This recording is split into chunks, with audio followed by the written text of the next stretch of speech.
In bold lettering over a silhouette, Criswell predicts. The text fades out as lights fade up on a man sitting stiff at an empty table. His silver spit-curl hairdo contrasts his dark suit and bow tie on the black and white film. Greetings, my friend. We are all interested in the future, for that is where you and I are going to spend the rest of our lives. And remember, my friend, future events such as these will affect you in the future. You are interested in the unknown, the mysterious, the unexplainable. That is why you are here. And now, for the first time, we are bringing to you the full story of what happened on that fateful day. We are giving you all the evidence based only on the secret testimony of the miserable souls who survived this terrifying ordeal. The incidents, the places. My friend, we cannot keep this a secret any longer. Let us punish the guilty. Let us reward the innocent. My friend, can your heart stand the shocking facts about grave robbers from outer space? Lightning flashes white over a hill. On a headstone, the text, Tor Johnson. Vampira, Tom Keene. Gregory Walcott in Plan 9 from Outer Space. Copyright 1958 by Reynolds Pictures Incorporated. All rights reserved.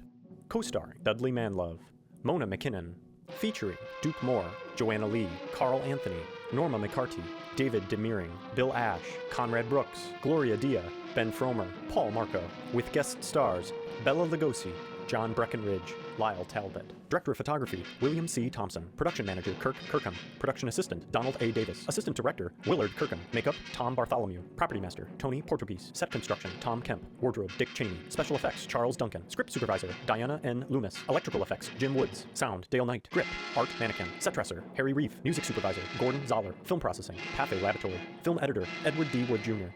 Associate Producers, Hugh Thomas Jr. and Charles Berg. Executive Producer, J. Edward Reynolds. Written, produced, and directed by Edward D. Wood Jr. 6 people solemnly stand before an open grave. All of us on this earth know that there is a time to live and that there is a time to die. Yet death is always a shock to those left behind. It is even more of a shock when death, the proud brother, comes suddenly without warning. An elderly man grimaces. Just at sundown, a small group gathered in silent prayer around the newly opened grave of the beloved wife of an elderly man. Sundown of the day, yet also the sundown of the old man's heart. For the shadows of grief clouded his very reason. 2 men, the gravediggers, sit watching the group and lift their shovels.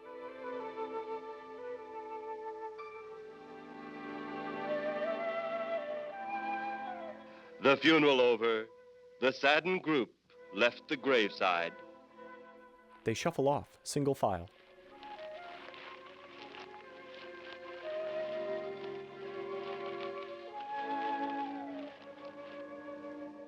The gravediggers approach.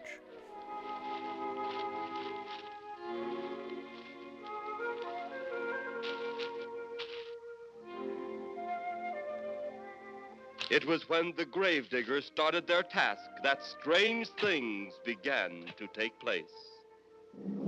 A large aircraft flying, 2 pilots in the cockpit. 15 to 4. Yep, right on schedule. There's the old San Fernando Valley out there now.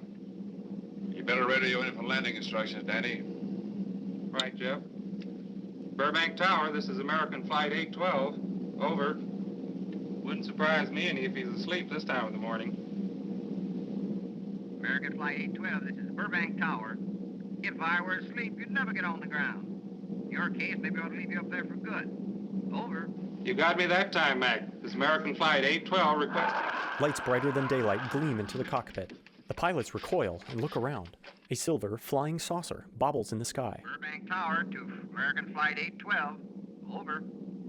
Burbank Tower to American Flight 812. Over. Holy mackerel. Burbank Tower to American Flight 812. Are you in trouble? A stewardess enters.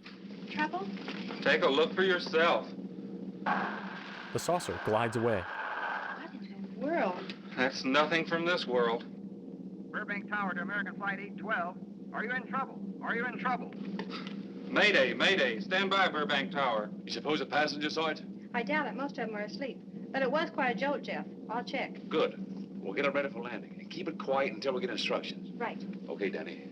American Flight 812, reporting to Burbank Tower. Over. Bright against the darkening sky, the saucer teeters side to side as it whizzes over landscapes, lowering into a cemetery.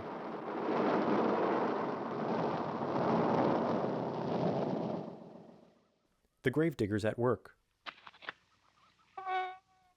They look around. Did you hear anything? I thought it did. Don't like hearing noises, especially when there ain't supposed to be any. Yeah, sort of spooky-like. Maybe we're getting old. Whatever it is, it's gone now. That's the best thing for us, too. Gone. Yeah, let's go. They grab their coats and traipse off. After a few steps, they halt. Behind barren bushes and thin fog, a woman in a black dress, Vampira, stiffly strides, her arms hung forward like a mannequin. She swivels into the bush and robotically raises her hands like claws.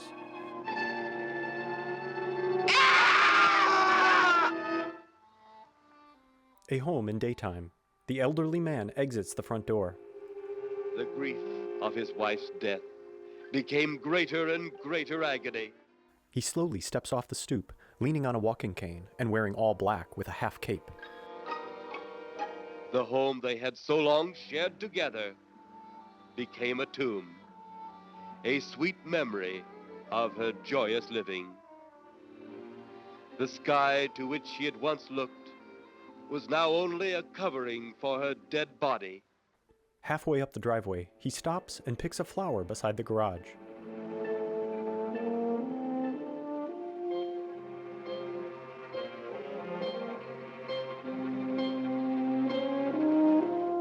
The ever-beautiful flowers she had planted, with her own hands, became nothing more than the lost roses of her cheeks.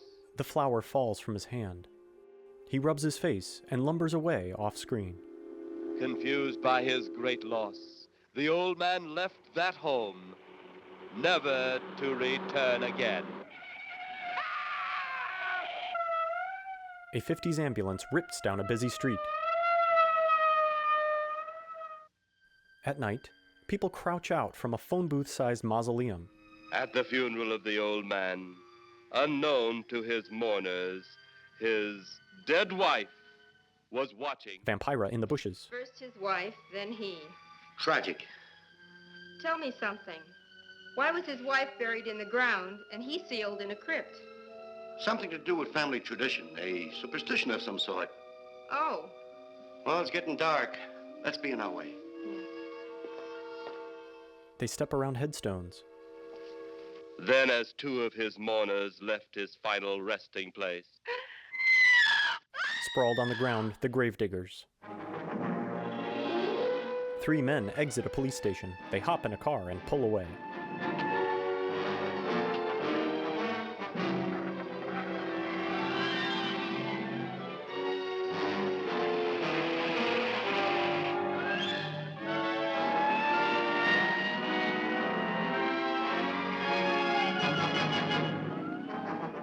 The car pulls over on a dirt road.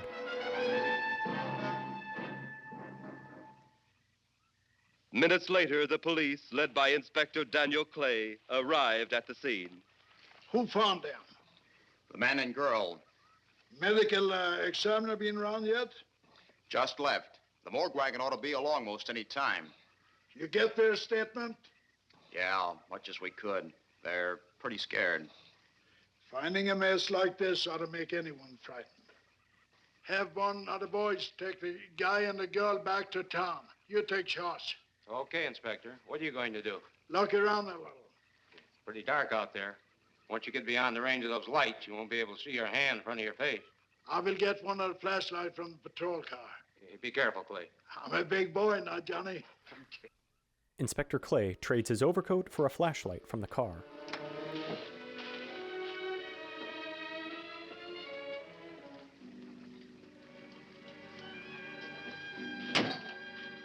He fires it up and thumps away from the group.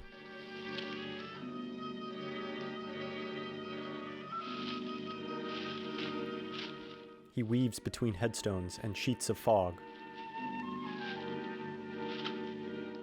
He pauses, eyes darting behind him. Sneaking his gun from his coat, he pushes forward.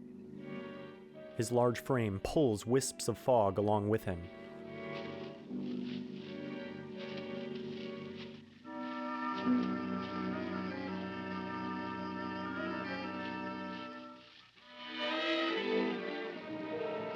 Oh, it looks like a bobcat tore into them. Yeah. The lieutenant hands a shovel to the patrolman, who then drops it. Say, Lieutenant, did you get that funny odor? How could I miss it? Oh, that'll be the morgue wagon now. Jeff Trent, the pilot, and Paula Trent on their patio. But this siren in the last hour. Something's happened down at the cemetery. A lot of police cars and lights. I stopped, but I didn't see anything. Oh, well, whatever it is, the morning people carry the whole story. Paula pours some tea. You seem to still be up there somewhere. Maybe I am. I don't think I've ever seen you in this mood before. I guess it's because I've never been in this mood before. She sits next to him. Something about your flight? Yeah. What happened, Jeff?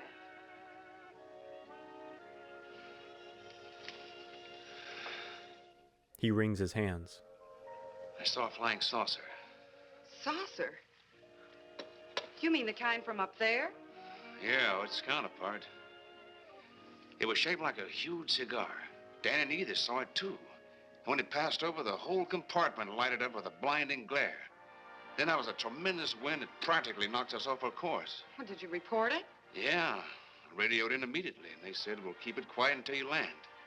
And as soon as we landed, big army brass grabbed us and made us swear to secrecy about the whole thing. He stands, monologuing into the night. Burns me up. These things have been seen for years. They hear. It's a fact. And the public ought to know about it. There must be something more you can do about it. Only there isn't. Oh, but what's the use of making a fuss? But last night I saw a flying object that couldn't have possibly been from this planet. But I can't say a word. I'm muzzled by army brass. I can't even admit I saw the thing. A flash of light startles them to duck and cover. Jeff clutches Paula as the saucer zips through the dark sky.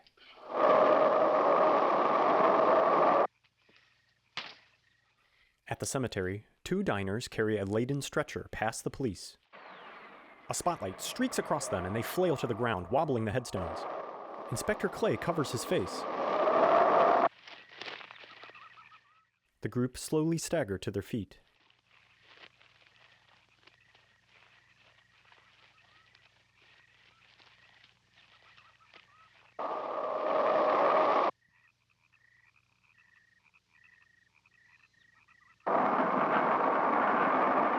The saucer sets down in the cemetery.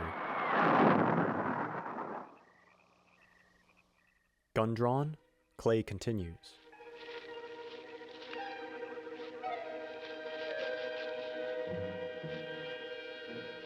As he passes the mausoleum, its door creaks ajar.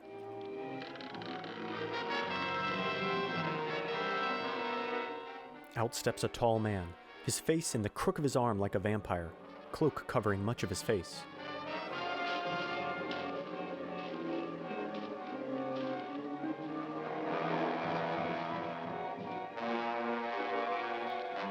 Clay forges forward, head on a swivel.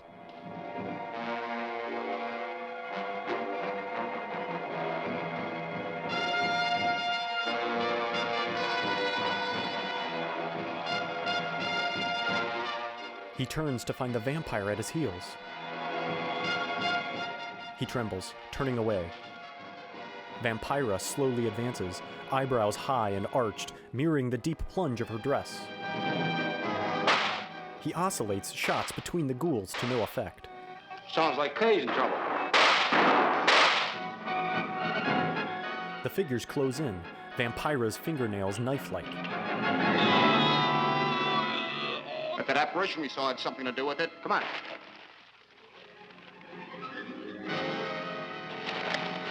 Pancaked atop grave sites, a motionless Inspector Clay. The lieutenant and 2 patrolmen approach. They relax and shake their heads. As one officer bends down to Clay, the lieutenant pokes the brim of his hat with his pistol. Is he dead? Yeah. He's messed up as bad as those 2 back there. Suppose that saucer or whatever it was had something to do with this? Your guess is as good as mine, Larry. One thing's sure. Inspector Clay's dead. Murdered. And somebody's responsible. You're in charge now, Lieutenant. Yeah. He gestures casually with his pistol. Dalton? Yes, sir? Get back up the car and get on the radio. Tell the coroner he's got to make another trip out here. Well, how about the lab boys? Who do you think we left back up the car? Boy Scouts? Come on, Larry. A line of mourners at night, mostly the police force. Greater love hath no man than to lay down his life for another. It is always difficult to have last words over the grave of a friend. And Inspector Daniel Clay was a friend, a dear friend to me and to all of us. Vampira looks on. The bell has rung upon his great career. Now we lay him to rest. A rest well deserved, but so premature. 3 saucers wobble through the bright sky.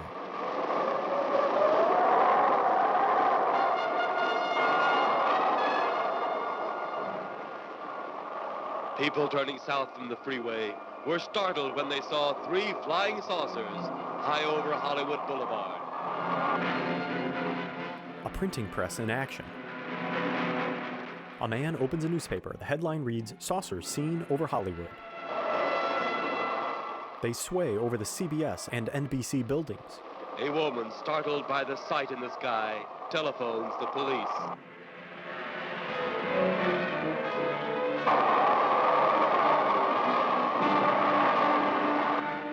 A man picks up a discarded newspaper of the same headline and staggers away.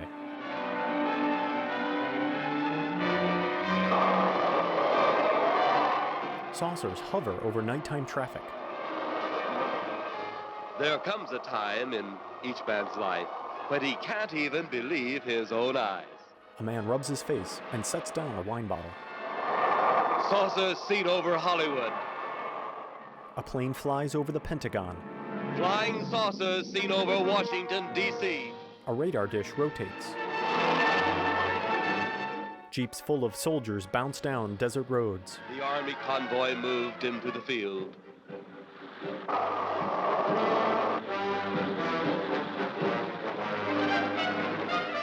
Soldiers load shells. A lone officer on a gray backdrop looks through binoculars. Rockets were quickly set up. Colonel Tom Edwards, in charge of saucer field activities, was to make the greatest decision of his career.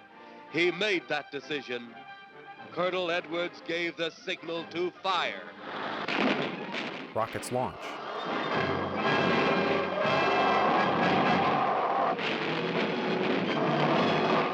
Sparks flicker about the teetering saucers. Dozens more car-sized surface-to-air rockets launch off armored trucks. The saucers, undisturbed, dangle in the sky as pops of light twinkle in front of them.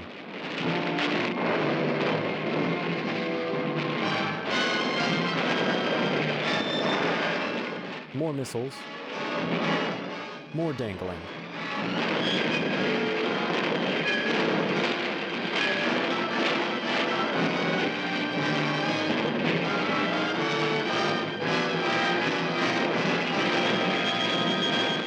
The saucers zoom off.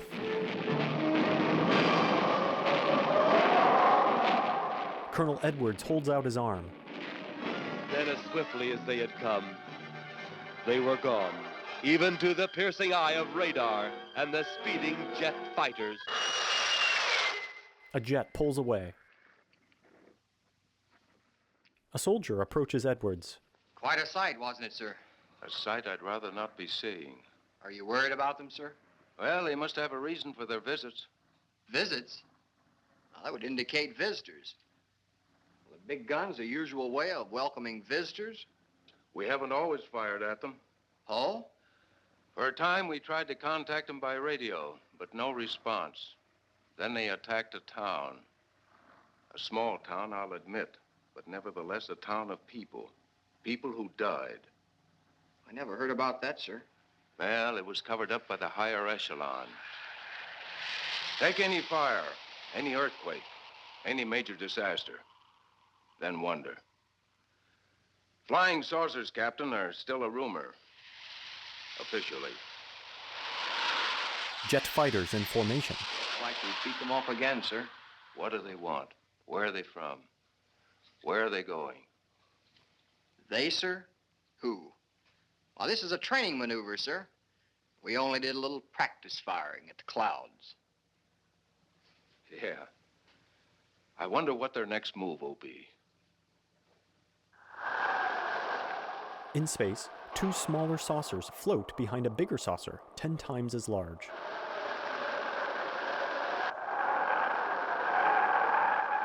What will their next move be? A man in a shiny top enters through drapes. He taps his arms across his chest toward another man seated at a writing desk in a tunic. Your space commander has returned from Earth.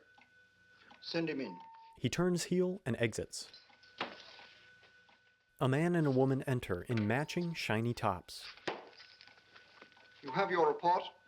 We had to pull in here to Space Station 7 for regeneration. We're returning to the planet Earth immediately thereafter.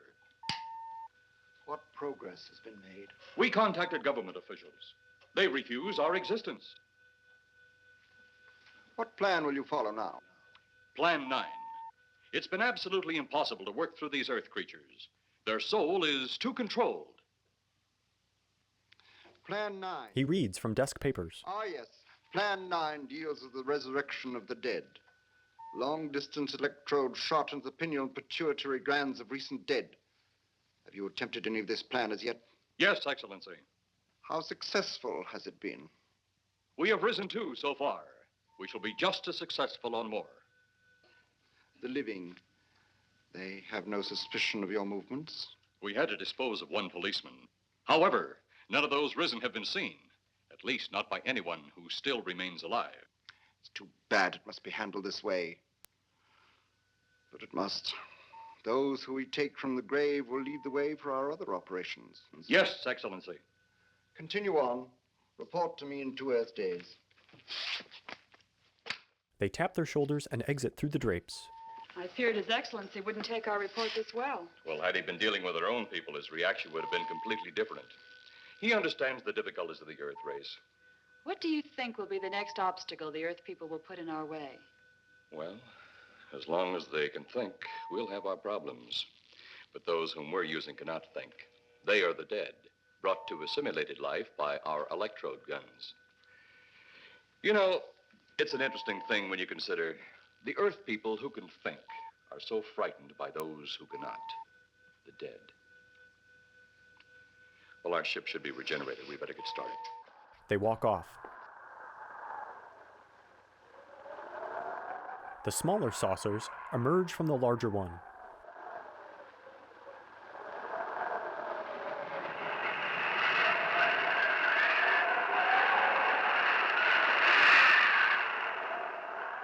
They waggle through space and then sky.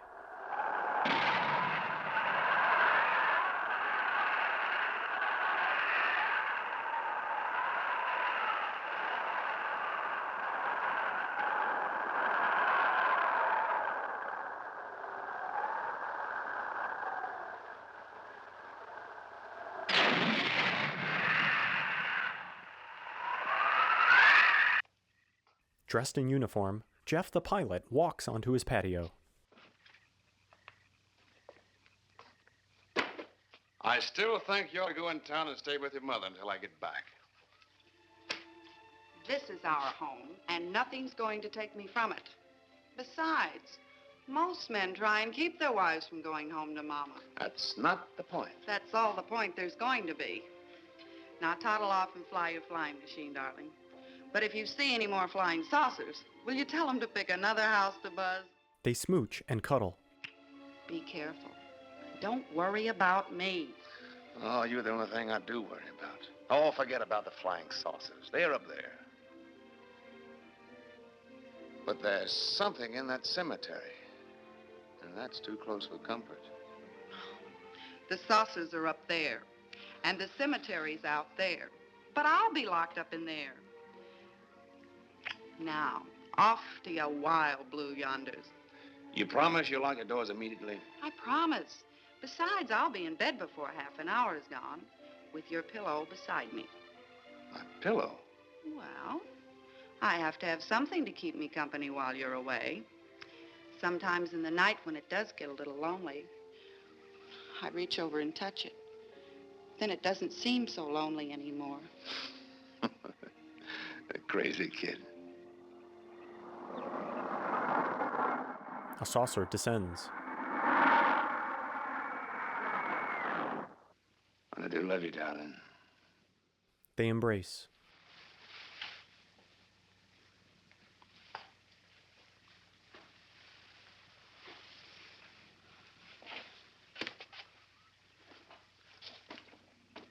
See you Thursday. Goodbye, honey.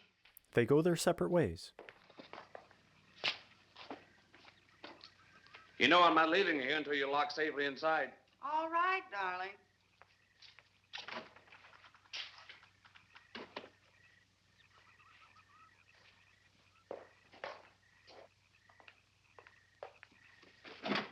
If you're especially nice, I may even lock the side door. And be sure you keep the yard lights on. He enters his convertible. She closes the patio door.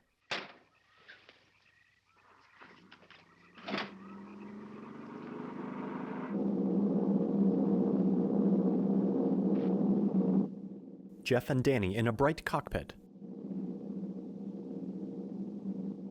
Jeff's face stoic. You're mighty silent this trip, Jeff. Hmm? You haven't spoken 10 words since takeoff. I guess I'm preoccupied, Danny. We've got 33 passengers back there that have time to be preoccupied. Flying this flybird doesn't give you that opportunity. I guess you're right, Danny. Paula? Yeah. There's nothing wrong between you two. Oh, no, nothing like that. Just that I'm worried she being there alone and those strange things flying over the house and those incidents in the graveyard these past few days. It's just got me worried. Well, maybe they haven't figured out those crazy skybirds yet, but I'd give you 50 to 1 odds the police have cleared up that cemetery thing by now. I hope so. If you're really that worried, Jeff, why don't you radio in and find out? Mac should be on duty at the field by now. He could call Paul and relay the message to you. Hi, Edie. Hi, Silence. I haven't heard a word from this end of the plane since we left the field. I've just been giving himself and me a study in silence. You boys aren't feuding. No, Edie, nothing like that. Hey, Edie, how about you and me balling it up in Albuquerque? Albuquerque? Have you read that flight schedule, boy? What about it? We land in Albuquerque at 4 a.m. That's strictly a 9 o'clock town. Well, I know a friend that'll help us. Let's have the problem first. Huh, Danny? Oh, he's worried about Paula. I read about that cemetery business. I tried to get you kids not to buy too near one of those things. We get there soon enough as it is. He thought it'd be quiet and peaceful there. No doubt about that. It's quiet, all right, like a tomb. I'm sorry, Jeff. That was a bad joke. Say, I almost forgot what I came in here for. How's the coffee situation? That's for me. It sure wouldn't hurt anything, Edie. Okay, be right back. And say, Jeff, make that call to Mac. Nah, not only she throw cold water on my Albuquerque plan, but now she's repeating herself. How about that Albuquerque ball? I can't resist your charm, Danny boy.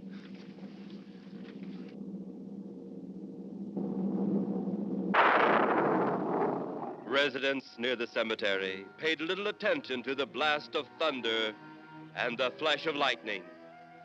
But from the blast arose the moving figure of the dead old man. The elderly man spreads his cape wide before flourishing it over his face like a vampire.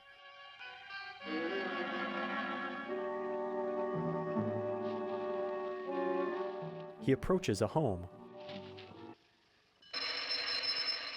Paula lay asleep in bed.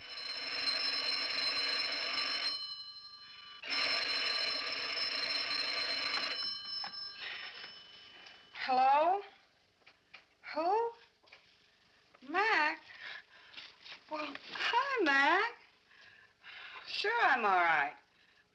I just fell asleep. The vampire enters the home. Tell Jeff I'm all right. Okay, Mac. Thanks for calling. Good night.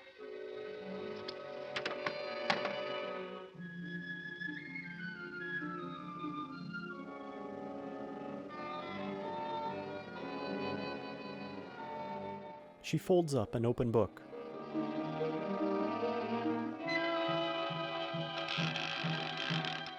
Paula looks to the bedroom door. Face obscured by his cape, the vampire glides in. Paula slowly slinks across the bed. He lumbers about the room. She runs out. He patiently follows. Paula sprints through the cemetery. The elderly man exits the home with pep. Vampira eyes Paula from the bushes.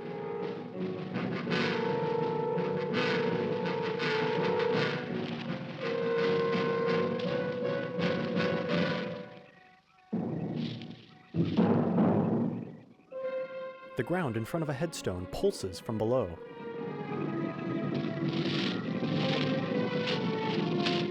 The ghouls pace forward.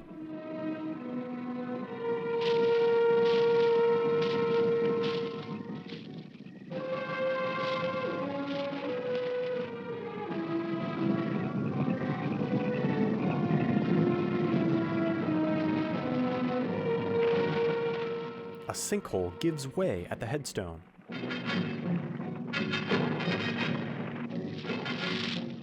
Vampira roves back the way she came. Paula runs away.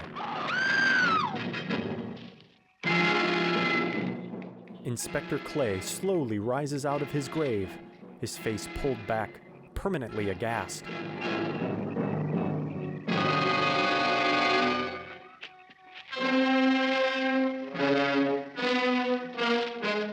His eyes are white, skin moist, and tied disheveled.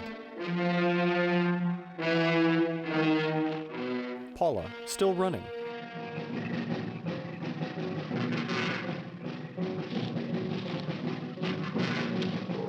The zombified Clay scans the area, then lumbers on.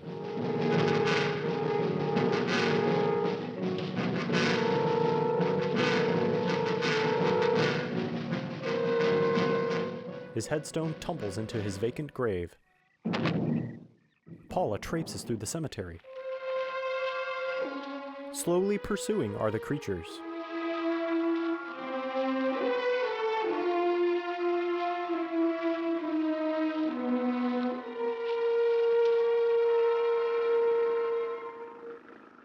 A car rolls up alongside Paula, who trudges through the ditch.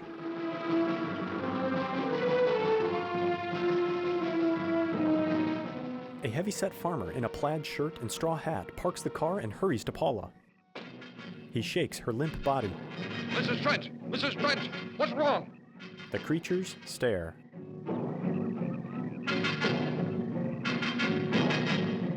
He hoists her into his car.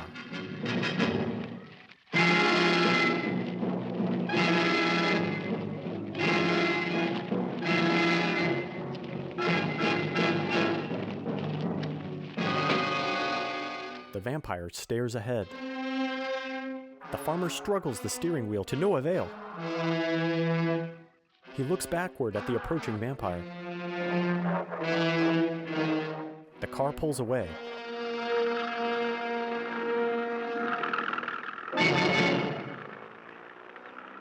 The cloaked creature retreats off the road.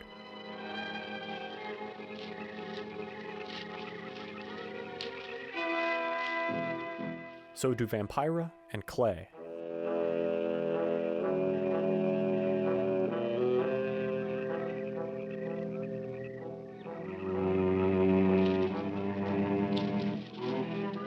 car blares down a dark road.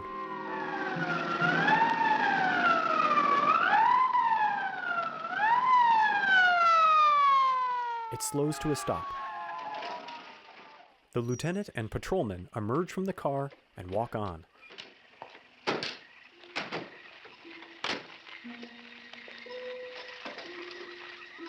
The vampire clasps his fist, wraps himself in his cape, and strides away.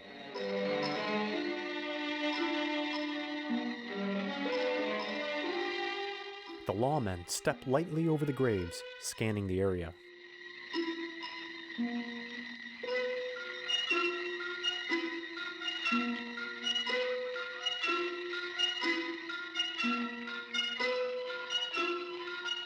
Pulled like magnets, Vampira and Clay lumber forward as a pair, faces eternally unchanging.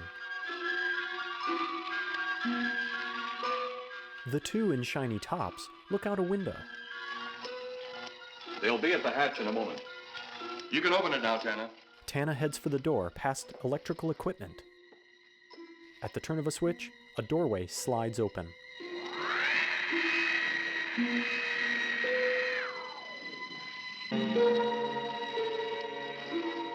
In lumber the ghouls.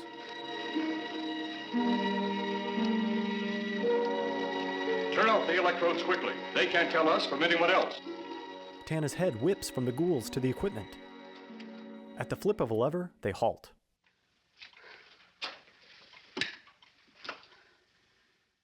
Both creatures stiff as boards. Up walks the vampire to a closed outer hatch. It opens and he enters. Two of the patrolmen with drawn pistols. It's tough to find something when you don't know what you're looking for. I don't think the lieutenant does either. Then what are we doing out here? I was off duty an hour ago. Oh, don't ask me any questions. I'm just a hard hand just like you. A saucer wobbles up into the night sky above the cemetery. The other patrolman and the lieutenant. What do you suppose that noise was? Whatever it was, it's no more strange than the other things happening around this cemetery. Spirits, like old Farmer Calder talked about. Well, maybe. The only spirits he saw tonight were those I smelled on his breath. Well, don't forget, Miss Trent claims to have seen them, too. She didn't have anything on her breath. She was hysterical. Well, true, she was frightened and in a state of shock. But don't forget that torn nightgown and the scratched feet. Yeah, I hadn't thought of that. Guess that's why you're a detective lieutenant and I'm still a uniformed cop. Sometimes it's only the brakes, Larry. Meantime, let's Lieutenant, get going. Lieutenant, did you hear that? How could we help it? It sure was strange. Know what it was? No more than you do. If it went for orders, I'd get out of here right now. It was a saucer. A flying saucer? What makes you say that? Do you remember the noise we heard the other night? We were knocked to the ground. How could I forget? Exactly. But you're not remembering that sound. There you're wrong, Lieutenant. I'm with the fact the sound is similar, but what about the blinding light? Oh, haven't you heard? And many times the saucer hasn't had a glow. Or a light of any kind, for that matter. That proves it. What next, Lieutenant? Oh, Lieutenant, maybe this doesn't mean much, but Jamie Mee found a grave that looks like it's been busted into. What? Where? Why? Come on, man, out with it. We haven't got all day to waste. Oh, just over there beyond the crib. All right, show us the way. Look, here it is, Lieutenant. They scan below them. It's been broken into, all right. Strange. If someone had broken in, the dirt should be piled up here somewhere. It looks like it's fallen into the grave. Larry, you'll be out of that uniform before you know it. Do we have the right to look down there, Lieutenant? Technically, no. No? Well, this spot looks familiar, though. We shouldn't investigate any further without the permission of next of kin. Let's go get it. How? I see what you mean. The gravestone's down there. Well, let's go down and find out whose grave it is. How? By going down and finding out. Are you sure you mean that, Lieutenant? If I didn't mean it, I wouldn't have said it. Scared? Well, why do I always get hooked up with these spook details? Monsters, graves, bodies. Oh, all right. One patrolman climbs down.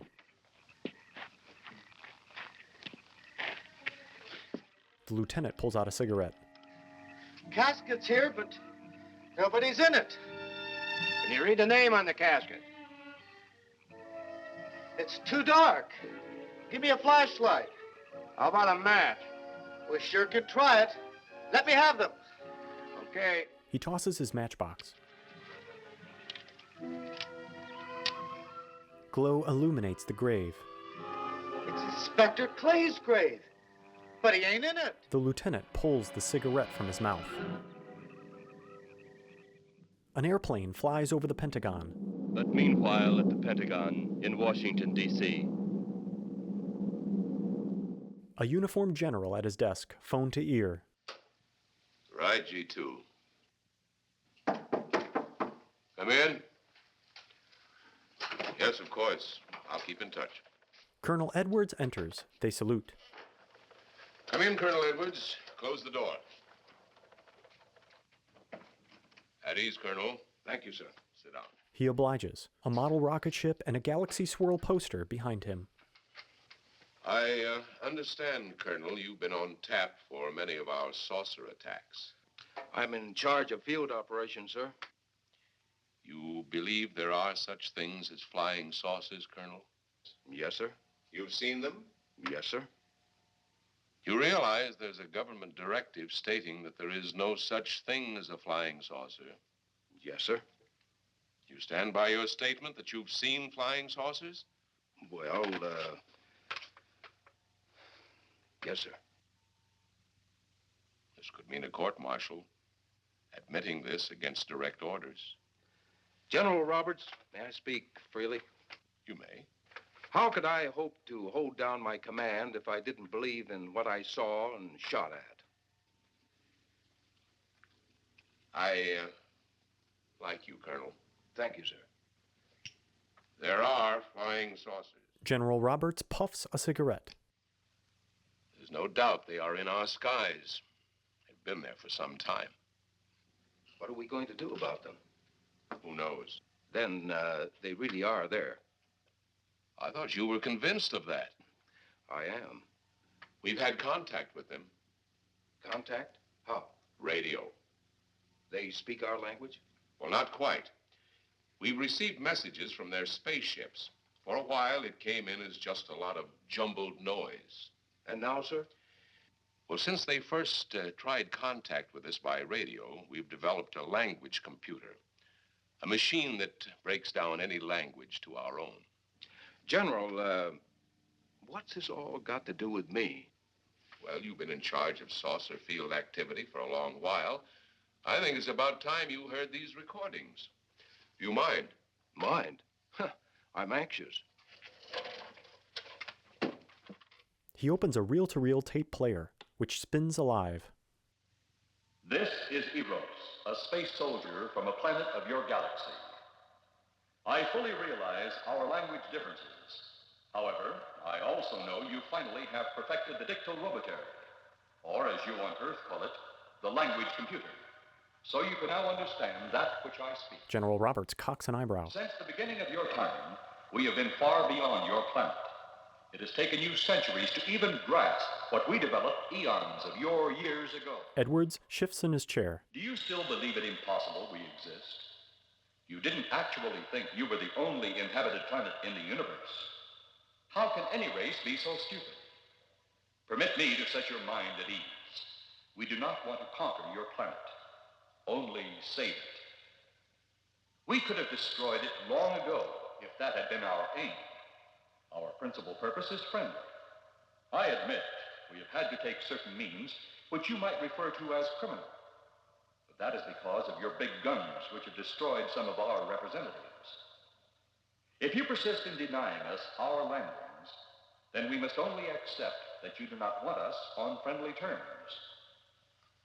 We then have no alternative but to destroy you before you destroy us. With your ancient, juvenile minds, you have developed explosives too fast for your minds to conceive what you are doing. You are on the verge of destroying the entire universe. We are a part of that universe. This is our last... They shake off their furrowed brows. That's the end of that one. Atmospheric conditions in outer space often interfere with transmitting. How many of these recordings do you have, General? An even dozen up to now. This was the last one. We received it over a month ago. You think they mean business? We can't afford to take any chances. Come over here. They approach a U.S. map on the wall. You ever been to Hollywood? Oh, a couple of times, a few years ago. You're going to be there in the morning. Just a few minutes from Hollywood, in the town of San Fernando, Roberts taps the map. reports have come in of saucers flying so low the exhaust knocked people to the ground. There have even been stated claims of saucer landings. Major Carlson will replace you while you're out there. You're the best man for the job of attempting to contact them. Find them, Colonel. See what in hell it is they want. All right, sir. Roberts pulls a portfolio from the desk. These are confidential reports, Colonel. Read them over carefully on the plane. Turn them over to intelligence when you get to Los Angeles. They'll have further orders for disposition. Yes, sir. Colonel Edwards? Yes, sir. Good luck. Thank you, sir. They salute, and Edwards leaves.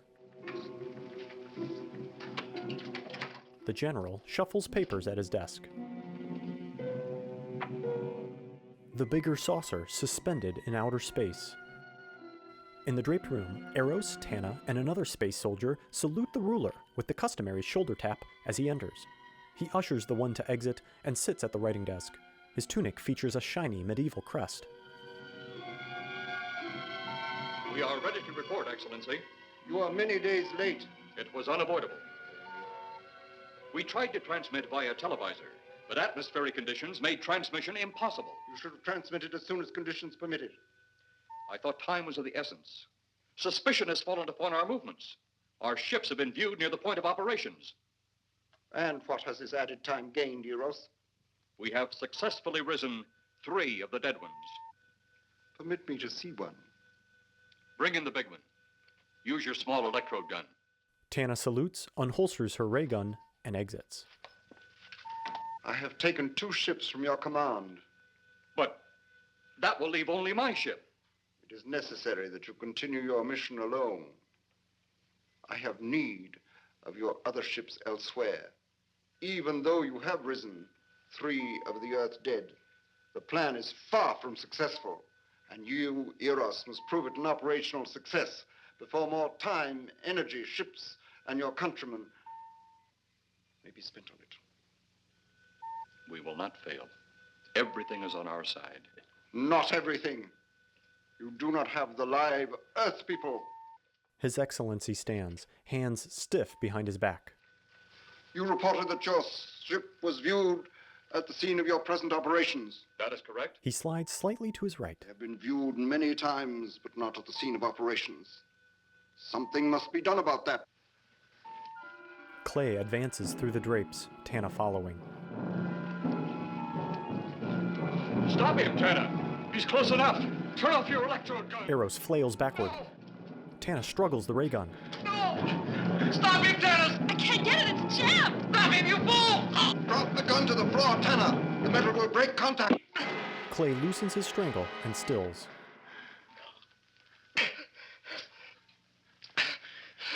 That was too close. Yes. His Excellency rolls his eyes and sits. Bring the giant here that I may get a better look at him. Eros prods Clay about with his ray gun.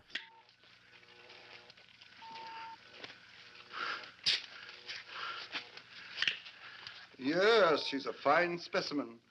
Are they all this powerful on planet Earth? This one is an exception, Excellency. What are the other 2 like? One is a woman, the other an old man. An old man, you say? Yes, Excellency. This gives me a plan. Put the big one away. Pick up your electrode gun. Make sure it's in working order before pointing it at him. She checks it. Whatever made it jam seems to have been cleared by the fall. Take him back to the ship. She prods him through the drapes.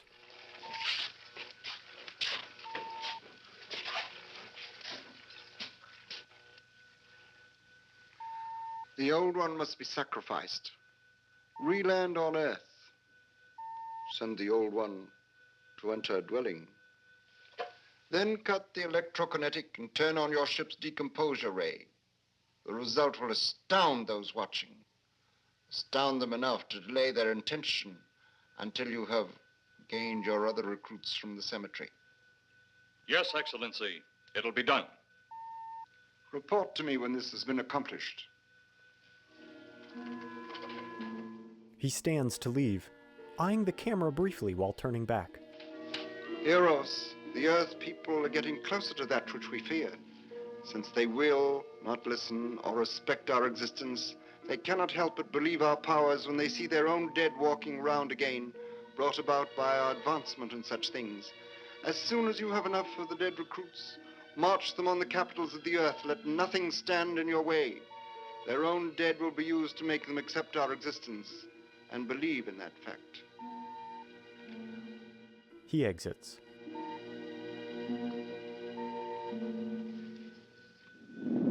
A smaller saucer emerges from behind the larger one. The same car blares down the same road, brighter now. The saucer bobbles across space. A sign on a curb reads, San Fernando City Limit. At night, Colonel Edwards, the lieutenant, and Patrolman Kelton emerge from the car. Kelton hangs back.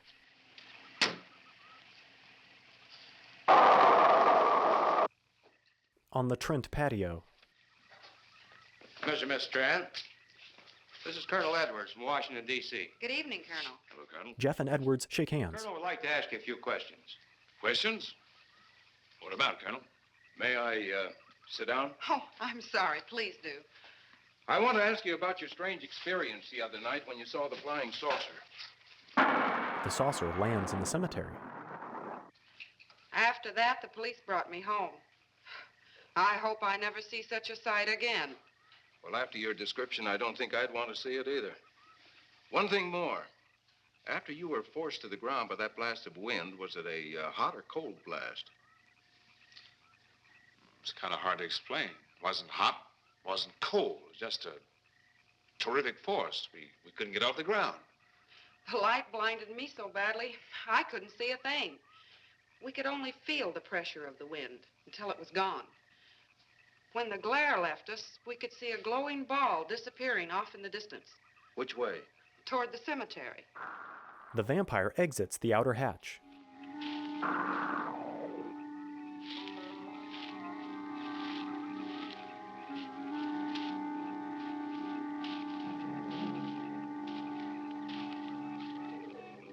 This is the most fantastic story I've ever heard. And every word of it's true, too. That's the fantastic part of it. Colonel, we found a lot of suspicious things out in that cemetery. But then again, we didn't find anything to base a fact or suspicion on. Hey, do you hear anything? They look up and around. You see anything out there, Kelton?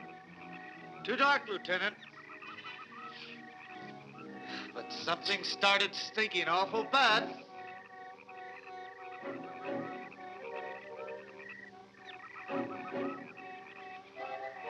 There's something out there.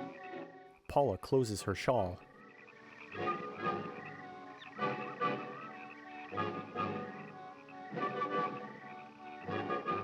They jitterily lean and look. The vampire approaches Kelton. As he draws his pistol, Kelton quakes and wavers, backing away.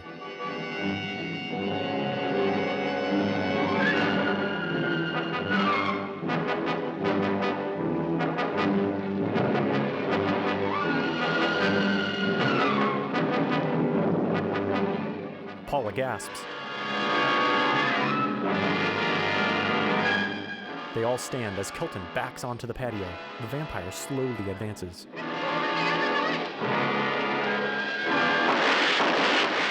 Unfazed, he smacks down Kelton. The lieutenant opens fire.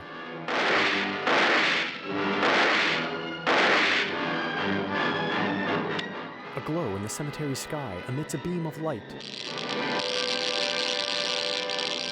The vampire falls. Edwards unfurls the cape to reveal a skeleton.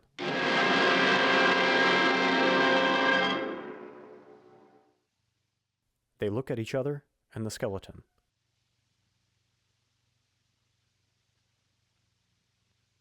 What do you make of that? She got me. Didn't look that way a minute ago.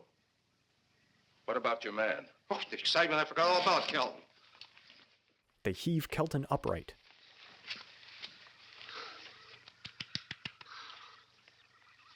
He'll be all right in a few minutes. Did you see that thing? Did you get it? We got it. What was it? It didn't fall. I fired every bullet I had. So did I. I don't know what it was or what happened. But unless that bag of bones over there can reassemble itself, it's out of the running now. Still night, they all exit the car.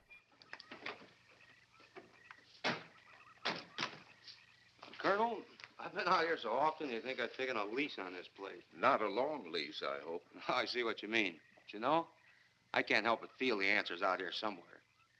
Is the girl safe? Mrs. Trent, you better stay with the car. Stay here alone? Not on your life.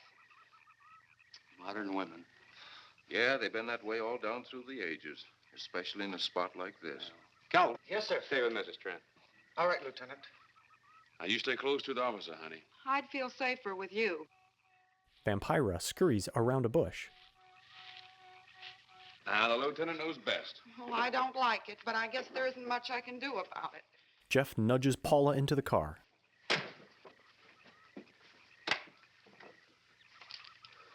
You have a gun? No. You know how to use one? After 4 years in the Marine Corps? Here. You think we'll need these? You never tell. Let's get going. They walk off, save for Kelton, who hangs back, pulling a cigarette and glancing around.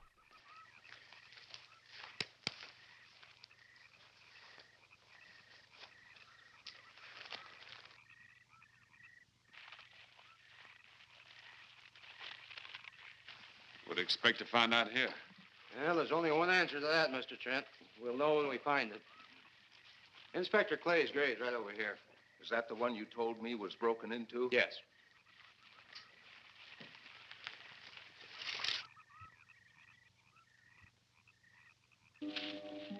Vampira robotically plods forward, arms outstretched.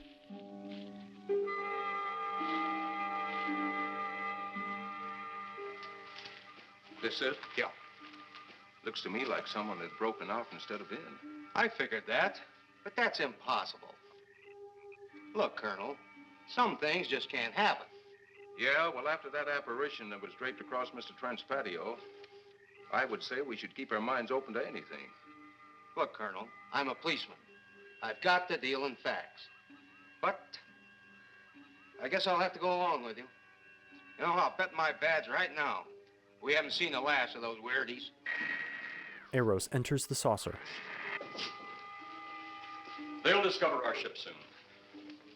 You going to let them find us? It's the only way. These are the same men who have been so close so often. They must be halted before they can inform others about us. But there were others in the car. They'll be taken too. He looks out the window. Send the big one for the girl and the policeman. I'll turn on the dictal robotary so we may converse with them. Tana flips on equipment and exits.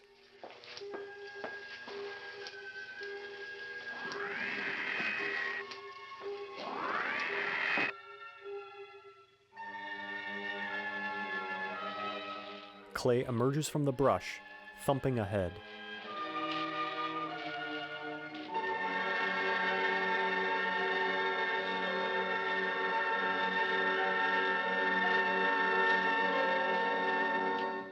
You know, maybe we're barking up the wrong tree. One thing a policeman learns, Mr. Trent, is patience. Where's that burn spot you mentioned? Right over there. Look. Pulsing glow behind the tree line.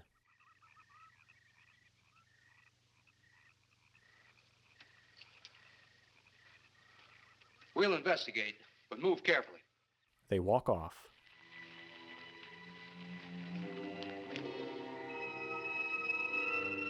At the car, Clay approaches the smoking cop, while Paula sleeps in the back seat.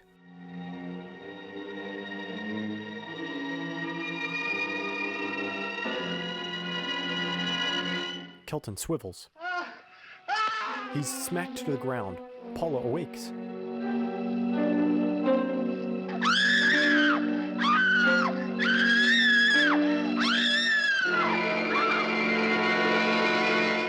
She faints as Clay slowly opens the door.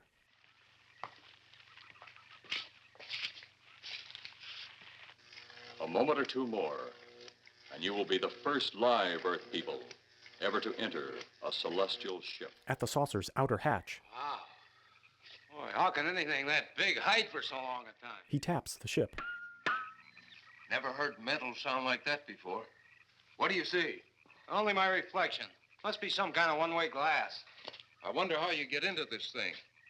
I'm not sure I want to find out. Tana enters the interior.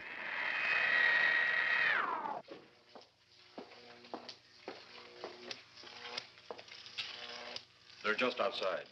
They look out the window. You can open the outer hatch now. Tana nods and crosses to open the interior door. She twists a knob, and the outer hatch opens. Look out! They ready themselves. You going in that thing? That's what we're here for. I don't know. The way these things speed around, we might just get in there and off it goes. That's a chance we take. Well, I took a chance on those earlier airplanes. Might just as well see what the inside of one of these looks like. Got your guns ready? I'll tell you one thing. If a little green man pops out of me, I'm shooting first and asking questions later. They enter.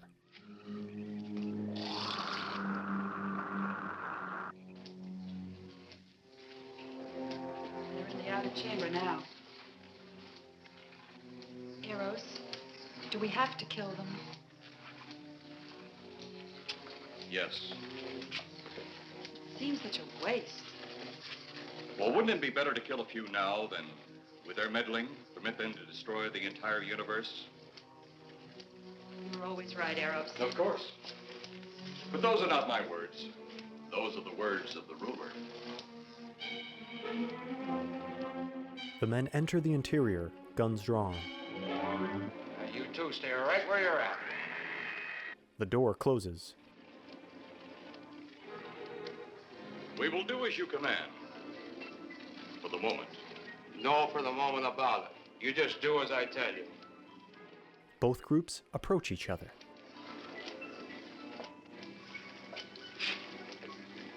You do not need guns. Maybe we think we do. They would be of no use to you now.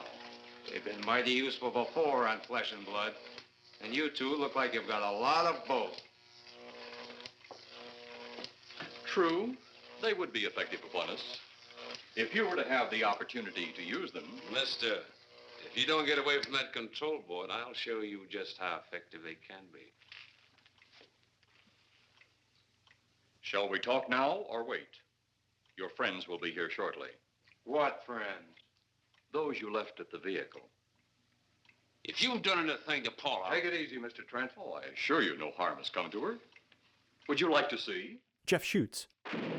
Smoke billows from the electronics. Next time you try that, I won't aim at the board. You're a headstrong young man.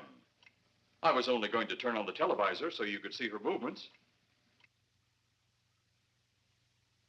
Go ahead, my friend, but move very carefully.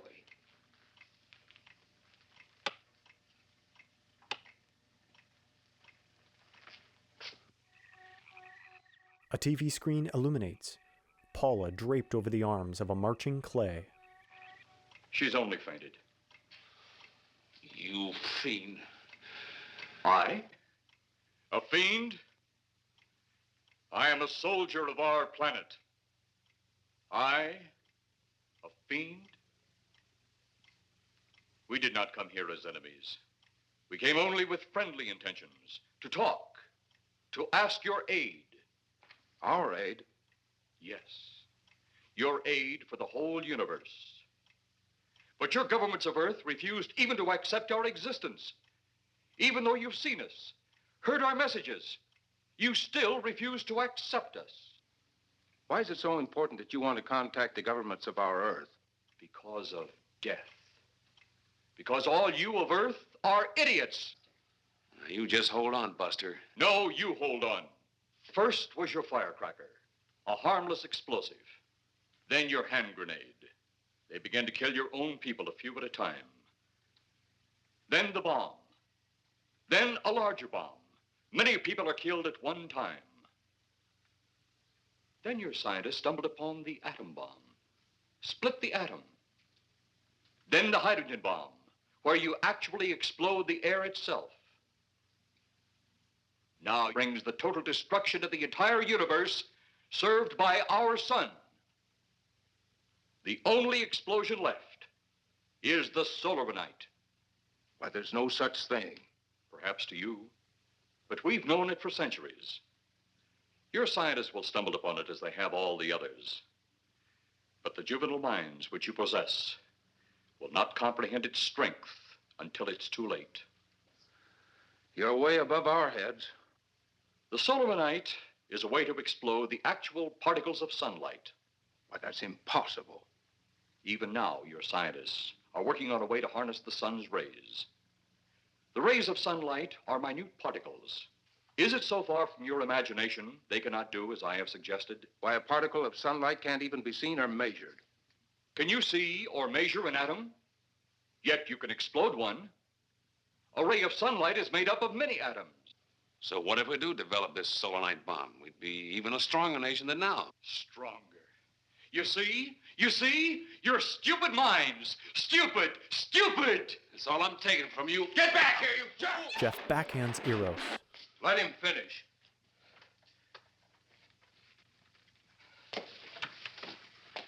Eros straightens and wipes his lip. It's because of men like you that all must be destroyed. Headstrong, violent, no use of the mind God gave you. You talk of God? You also think it impossible that we too might think of God? You, who wear the uniform of your country. You see, I wear the uniform of my country. Yes, we've had to use drastic means to get to you, but you left us no alternative. When you have the solarite, you have nothing. Nor does the universe. You speak of solarite, but just what is it? Take a can of your gasoline. Say, this can of gasoline is the sun. Now, you spread a thin line of it to a ball, representing the earth. Now, the gasoline represents the sunlight, the sun particles. Here we saturate the ball with the gasoline, the sunlight. Then we put a flame to the ball. The flame will speedily travel around the earth, back along the line of gasoline to the can, or the sun itself. It will explode this source and spread to every place that gasoline, our sunlight, touches. Explode the sunlight here, gentlemen. You explode the universe. Explode the sunlight here, and a chain reaction will occur direct to the sun itself and to all the planets that sunlight touches, to every planet in the universe.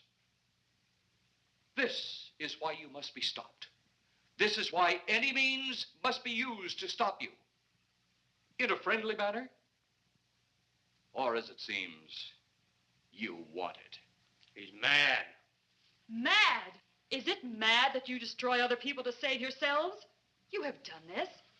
Is it mad that one country must destroy another to save themselves? You have also done this. How then is it mad that one planet must destroy another who threatens the very existence? That's enough! Eros tosses Tana aside. In my land, women are for advancing the race, not for fighting man's battle. Life is not so expansive on my planet. We don't cling to it like you do. Our entire aim is for the development of our planet. A police car pulls up on the parked one, with Kelton slumped over the steering wheel.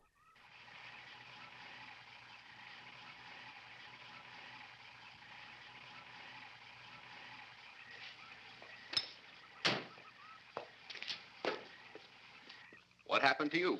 How come you're all alone? I asked for lots of help. You sounded drunk or something on the radio. If I didn't see it with my own eyes, I'd never believe it. Believe what? Vampira looks on. It was horrible. And he almost broke my shoulder. Look, what are you trying to say? If you don't make sense, we'll never get to the bottom of this. Now, who slugged you? Inspector Clay. What? It was Clay, all right. Only not like we remembered him. Well, his leg was busted into, wasn't it? Next, you'll tell me you saw skeletons. We did, earlier. Now I know you're off your rocker. She walks away. All of us saw it. The lieutenant, the colonel, everybody. Where's the lieutenant now? We've got to find him. Mrs. Trent is gone. I was left here to guard her. But Clay showed up and put me out of the running. And the second time tonight, and I'm getting darn tired of it. Which way were they going? Off that way. Come on! They run off. Clay walks with a limp, Paula in his arms. Eros waxes out the window. Then one day it could all be gone. One big puff of smoke and ball of fire. All that out there. The stars, the planets, all just an empty void. You two had better come along with us. Come with you? Where? The police station. So it seems you think you have the upper hand. Look out that window. Clay, still as a statue. Jeff. Jeff approaches the window. Seeing Paula and Clay, he whips around. She is unarmed. But he would kill in seconds if I so choose.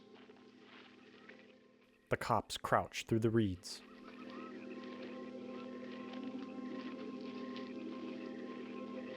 Holy cow!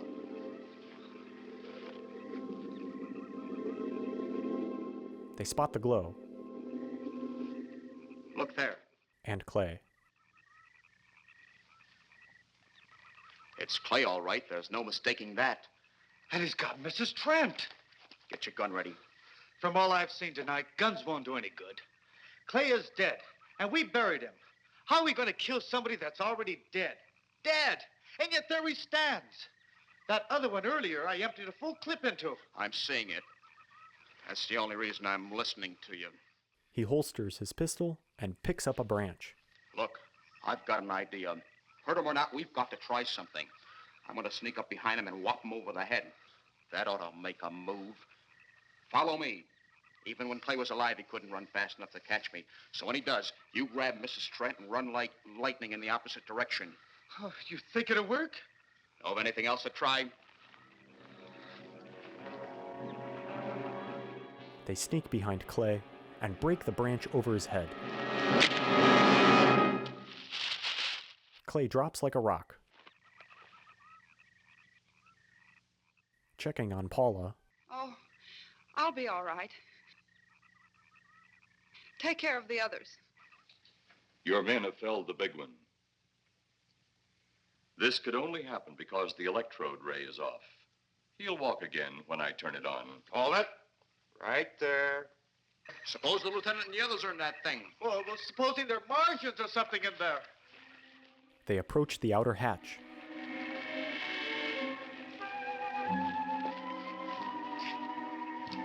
Come on, let's go. Open up in there. Open up. Tana pushes the lieutenant. Jeff punches Eros. They block Tana from the door. Colonel, I wouldn't know one switch from another. Jeff and Eros wrestle. Eros slugs Jeff to the ground.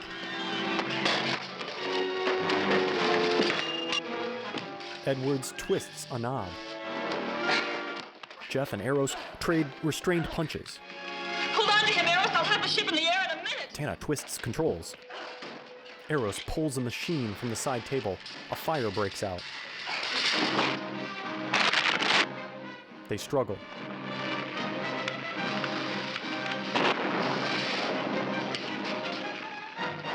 Edwards opens the door and the lieutenant flees. Get out of here, Jeff. The ship's on fire. Edwards flees. Jeff overwhelms Eros, gut punching him and smacking him downward. Explosion and smoke fill the interior as the lieutenant and Edwards escape through the outer hatch. Before fleeing, Jeff takes in the destruction, mouth agape.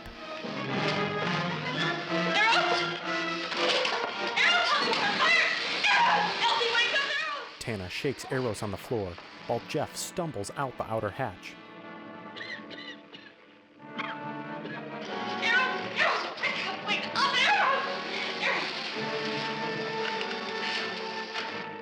The Earthlings watch in a group as the saucer lifts above the cemetery, covered in flames. It crackles over city lights below. I wonder if that's the last we'll see of them. Perhaps. But sooner or later, there'll be others. Look! Clay's clothing wrapped around a skeleton. Have they caught that woman? That thing yet? Hey, that's right. There's another ghoul running loose. And it's my guess that she'll look like him. With the ship and the ray gun gone, they have no control. We gotta hand it to them, though. They're far ahead of us.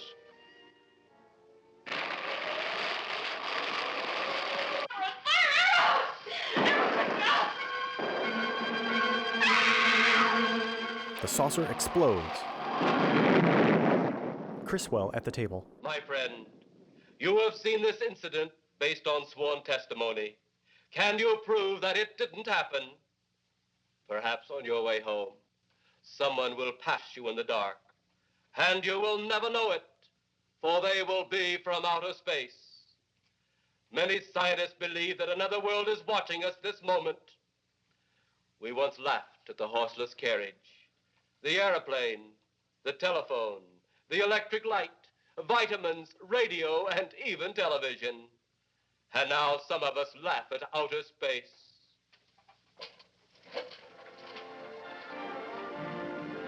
God help us in the future. The lights fade on his silhouette. The End, filmed in Hollywood, USA.